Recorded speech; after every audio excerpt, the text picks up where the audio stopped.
Have you read 1 Corinthians 7? The Corinthian church had questions for Paul. In the first verse of this chapter, 7:1, Paul seeks to answer the questions that they had asked in their letter to him.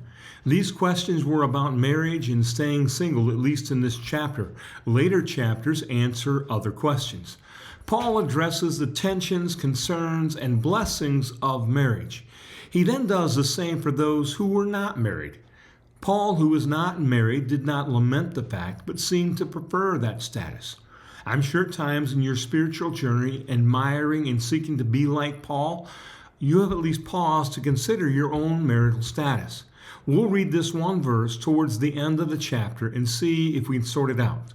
Here in 1 Corinthians 7:35, it says, I am saying this for your own benefit, not to put a restraint on you, but to promote what is proper, and so that you may be devoted to the Lord without distraction.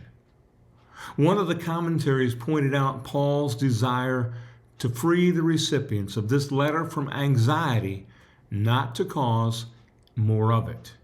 As we read in the passage, he wrote this for their own benefit or profit. He sought to provide answers that would allow them to understand, apply, and move on. His desire was not to lock them in or restrain them to a particular path. God has a design for our lives concerning marriage and concerning those who are single. Paul sought to promote what is proper, the scriptural truths of life. Relationships God's way, not the way of the world. We still battle with this, right? God's ways are the ways of the world. Why did Paul care? Because he saw the struggle. He saw the push and pull of the battle Satan seeks to pull us into. Paul wrote so that they and we might be devoted to the Lord without distraction. We prioritize things in life. Family, career, and God all fall onto a list where they seek to hold the number one spot. It is all too easy to get distracted, to look over there, to deal with this problem and that one. God provided you with a family and with a career for a purpose. He didn't throw you a bone so you would go away.